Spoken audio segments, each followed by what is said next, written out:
Hello you, it's me. Today we're going to talk about The Iron Crown by L.L. Macrae, which is the first book in the Dragon Spirits trilogy. I got sent a copy of this by the author, so thank you very much for that. Make sure you follow them on Twitter. I will link that down below in the description. Go check them out. I'll be doing plot, review, spoilery stuff I liked, stuff I didn't. It will be marked on the time bar. Feel free to click around as usual. This is set in a world where the natural life energy of places or objects takes the form of spirits of place in the form of dragons. Some could be the manifested spirit of a copse or a lake, or a spirit of an entire ocean, and the size and strength of their worship or object dictates their power. The country was torn by a war years ago with creatures called the Mer, made of pure magic, but were beaten back by the Mage Queen, blessed by a dragon spirit that holds dominion over iron. We follow Fen, who wakes up memoryless in a swamp and is helped by Calidra, the daughter of a faraway lord, the runaway daughter of a faraway lord. He tags along with her as she returns home for her father's funeral to try and find clues about his life, who he was before he lost his memory. Fen soon realizes that he's not the only one who's lost his past. People are turning up with no memories all over the land, and there are rumors that the creatures beaten years ago are back at the borders. This book is written really well, with multiple POV chapters that really serve fantastically when you have a world build and you want a lot of things to be happening very far away from each other.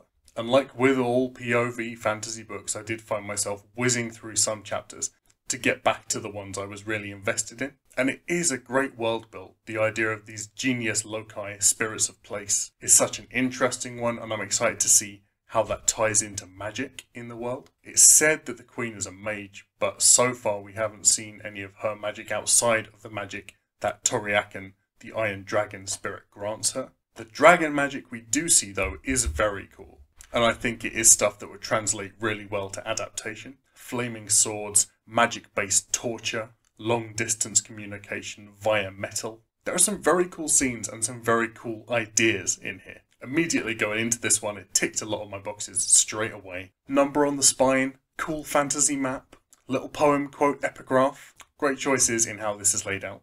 Spoilers from here though, I think. So if you don't want to get spoiled, get out of here. I like the Mer. I think they're really interestingly physically built creatures. And I like that even at the end of the story, we don't know a lot about them. All we have is rumour and fear and trauma left in the wake of a war. There are a lot of unanswered questions which would lead very well into future books. I love the mirrorish construct that Fen went to for help, and I like that the price exacted for the help he received is one that he doesn't really understand the consequences of. But as a reader, you're left to debate, is he doing the right thing? One thing I have to say is that the story really picked up for me when Apollo came into it. I think he was such a better written character than the others, maybe with the exception of Celeste, the pirate priestess. But I think the story really changed in vibe there and became something exciting for me when he was introduced, because it took us immediately far away, created a separate storyline, but tied it back very well into what was going on, what we were already familiar with. And I think it was emphasised really well that he did have a life before the beginning of this book, and you don't really get that with the others. I also really like the choice to start exploring the history of characters through these magical flashbacks that Fen had. I think that was really cool and I'd love to see more of them.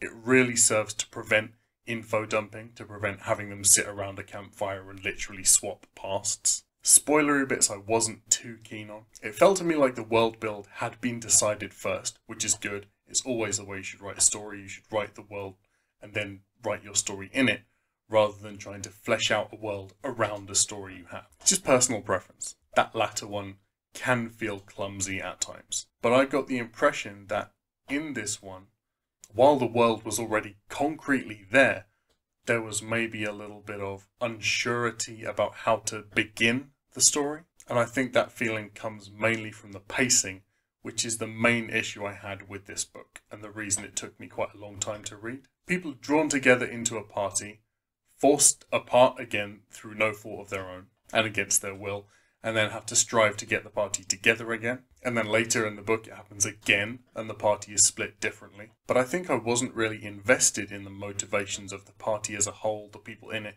because I hadn't had enough time to get to know people. So a lot of the things they were trying to achieve, I was kind of like, I just think I didn't know the party as a whole well enough to give a damn when they were split up. There hadn't been enough interactions between people built to make me invested in them staying together.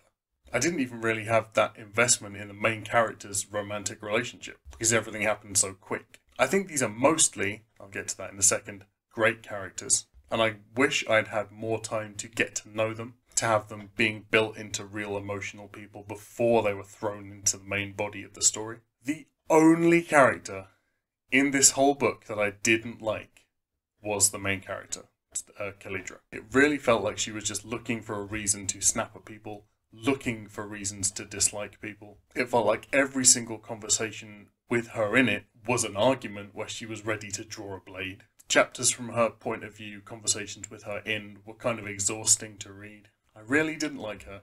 But I have to remember that this is book 1 in a series. There is always so much room for character development. There were characters in the first Mistborn book that I hated, and then by book 3 was over the moon in love with. Sad to see him go. But based on the actual world build of this universe, the actual original idea of the way that the dragons tie into the magic, the fact that this story does have a lot of potential going forward from here, and that I am excited to see where it goes, I'm going to give this one 3 stars. Links to author Twitter below, go check them out. So thanks for tuning in for this review. Don't forget to like and subscribe for more single book reviews coming thick and fast. I read pretty quick. Don't forget to follow me on Twitter and Goodreads, that's linked down below. And if you like sci-fi, don't forget to join our Interstellar Book Club, which I will also link in the description. I'll see you soon for the next one. Bye.